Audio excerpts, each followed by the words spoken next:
여러분, 결국 피를 얘기해보면 희생을 얘기하는 거예요. 주님이 우리를 구원하시는데 그냥 구원하신 게 아니에요. 주님이 우리를 사랑하시는데 그냥 사랑하신 게 아니에요. 많은 사람들이 사랑을 아름답다고 얘기해요. 아름답습니까? 정말이에요? 낭만적인 사랑은 사랑이 아니에요. 진짜 사랑은 희생하는 사랑이에요. 진짜 사랑은 새끼를 위해서, 아내를 위해서 땀 흘리고 피 흘리는 아버지들의 사랑이고, 남편과 자식을 위해서 피 흘리고 땀 흘리는 엄마의 사랑이고, 이것이 사랑이라는 거예요. 사랑은 감정이 아니에요. 사랑은 감동도 아니에요. 사랑은 그런 무슨 느낌이 아니고, 사랑은 실제적인 희생이에요. 희생이에요. 피 흘리는 것이라는 거예요. 자녀를 위해서 피 흘리고, 남편을 위해서 피 흘리고, 아내를 위해서 피 흘리는 것, 피 흘리기가 싫으면 그건 이미 사랑 아닌 것이죠. 여러분은 피 흘리는 사랑을 하고 계십니까? 목사님, 내가 교회를 사랑합니다. 얼마나 피 흘리고 계세요? 내가 하나님을 사랑합니다. 하나님의 나라를 위해서 얼마나 피 흘리고 계세요? 사랑은 희생의 대가예요. 큰 사랑일수록 희생의 대가가 큰 거예요. 믿으십니까? 옆 사람에 고백하세요. 사랑은 희생이랍니다. 이렇게 해서. 이제 마지막으로 예수님 앞에, 그러니까 세례받고 나니까 성령이 비둘기같이 임합니다. 32절에 보면 요한이 또 증거하거든 내가 보매 성령이 비둘기같이 하늘로서 내려와서 그 위에 머물렀더라. 성경을 읽다 보면 의문이 좀 듭니다. 그러면 예수님 앞에 성령이 그때 임했는가? 그러면 그 전에는 임하지 않았는가? 그러면 성령이 임한다는 게 뭔가라는 거죠. 여러분, 예수님 앞에 성령이 그때 임했습니까? 아니요. 그 전에도 이미 임했어요. 성경에 보면 성령으로 잉태된 분이 예수님이세요. 성령이 이미 임했고, 성령의 충만함이 임했고, 성령의 역사가 있었어요. 그런데 오늘 드디어 성령이 또 임하십니다. 그럼 성령이 임한다는 것은 무언가? 여러분이 바로 기억하세요. 성령이 임한다는 건 두 가지예요. 첫째는 성령이 임하면 내가 예수를 주로 고백할 수 있게 됩니다. 내가 성령이 임하면 내가 이제 영접하고 하나님 앞에 중생의 경험이 있게 돼요. 성경에 보면 베드로가 오순절 마가다락방에서 성령 세례받기 이전에 이미 예수님과 함께 있을 때 예수를 주로 하시냈어요. 주는 그리스도시요 하나님의 아들이시니이다. 그때 주님 뭐라고 하십니까? 바요나 시몬아, 내가 잘했다고. 하나님 아버지가 아니면 될 수 없는 거라고. 성령이 아니면 아무도 예수를 주로 고백할 수 없다라고 그가 고백하고 있지 않습니까? 우리가 여러분이 예수를 주로 고백한다면, 예수를 영접했다면, 중생했다면, 거듭났다면, 하나님의 자녀가 됐다면 이미 성령이 우리 가운데 있는 것이. 방언을 못해도, 예언을 못해도, 뜨거움이 없어도, 기도를 못해도 이미 성령은 내 안에서 움직이고 있는 거예요. 이거 잊지, 혼동하시면 안 돼요. 그러면 성령이 또 임한다는 게 뭔가? 왜 오순절 마가다락방에 성령이 또 임해야 되는가? 그때 임한 성령은 어떤 역사가 있습니까? 사도행전에 보면 성령이 너에게 임하시면 너희가 권능을 받고 땅 끝까지 이르러 내 증인된다. 즉 사명에 관한 거예요. 소명에 관한 거예요. 하나님의 역사에 관한 거란 겁니다. 첫 번째 임한 성령은 내가 구원받느냐의 문제이고, 두 번째 임하는 성령은 하나님의 사역에 동참하는 역사예요. 오늘 예수님에게 임하는 비둘기와 같은 성령은 이제 예수님이 공생애라는 사역의 시작을 알리는 거예요. 그가 십자가 지시고 죽기 위해서 성령님이 그를 이끌어 가시고 그와 함께 하시고 그에게 힘 주시고 능력 주시고 십자가 위에서도 아버지여 저들을 용서하여 주시옵소서 외칠 수 있게 하시는 게 누군가? 바로 성령 하나님이시라는 겁니다. 이해가 되십니까? 방언 못하는 사람들 우습게 보지 마세요. 방언한다고 잘난 척하지 마세요. 그거하고 구원하고는 상관없어요. 근데 성령 받았다면 랄랄라 따따따 자랑할 것이 아니라 뭘 해야 돼요? 이제 일하셔야 돼요. 이제는 복음을 증거하셔야 돼요. 이제는 사역에 들어가셔야 되는 거예요. 이제는 하나님의 나라를 선포하시는 거예요. 그러기 위해 성령 세례가 임하신다라는 거예요. 신앙의 첫 번째 단계는 성령이 임해서 내가 예수를 구주로 믿고 고백하고 중성 얻는 단계요. 두 번째 단계를 신학적인 용어로는 second decision이라고 불러요.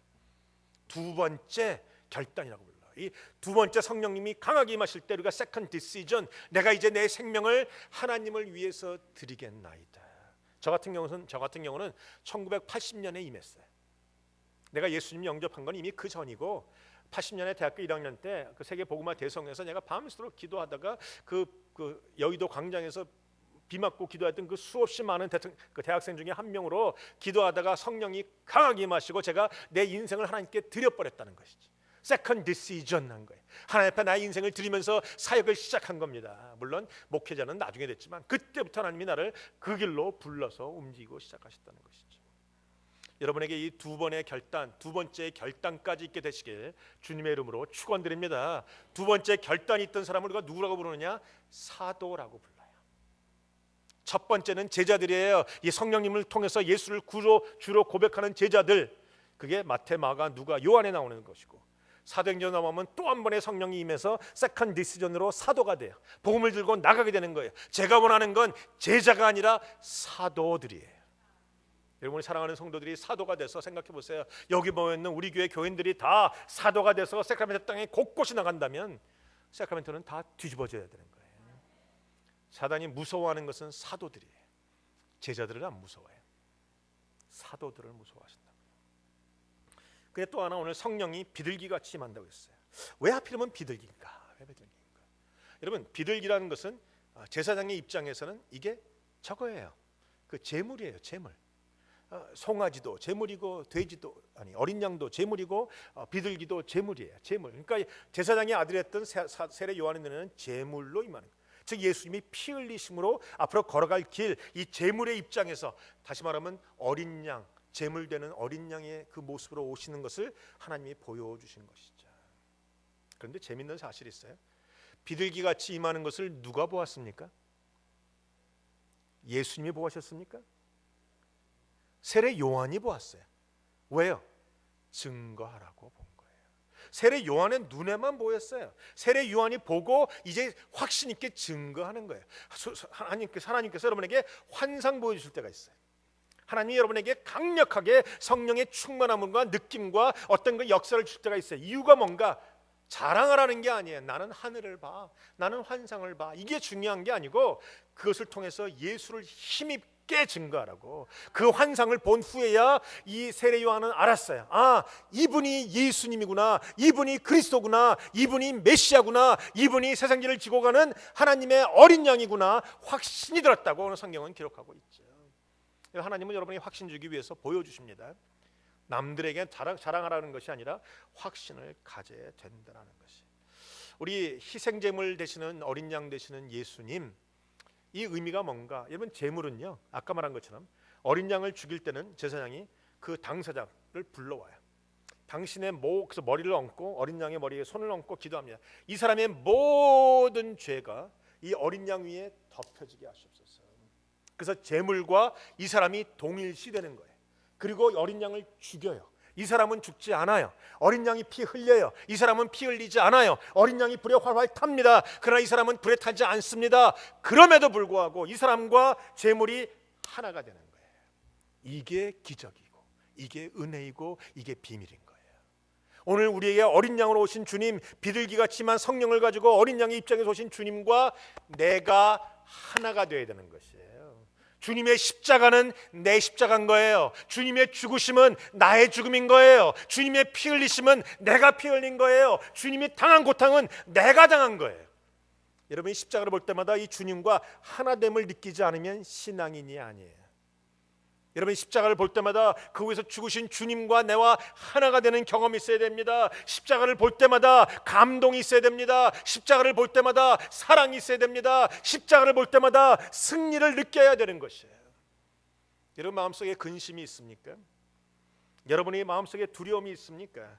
여러분 마음속에 어두운 그림자가 있습니까? 십자가에서 죽으신 예수님을 기억하시기 바랍니다. 여러분의 모든 연약함은 다 십자가에서 끝났습니다. 여러분의 모든 죄악도 다 십자가에서 용서가 끝난 것이에요. 주님과 나는 하나인 것이죠. 주님이 부활하십니다. 이제 나도 부활하는 것입니다. 이 제물과 사람이 한 마음이 안 되면, 하나가 안 되면 효력이 없어요. 여러분이 예수님과 하나가 됐다라는 감동이 있어야, 내가 십자가에서 죽었다라는 감동이 있어야 바울이 말하는 것처럼 내가 오늘도 십자가에서 죽었나니 이제는 내가 산 것이 아니요 내 안에 그리스도께서 사신 것이라. 오늘 이 놀라운 은혜와 축복이 여러분 가운데 있다라는 것이에요. 그래서 성경에 많은 마틴 루터도 그런 얘기, 나는 매일같이 죽는다 그랬어요. 십자가를 볼 때마다, 죽으신 예수님의 모습을 볼 때마다 내가 거기 죽어 있는 거예요. 내가 거기 달려 있는 거예요. 내가 그곳에서 죄를 용서받았다는 것입니다. 믿으십니까?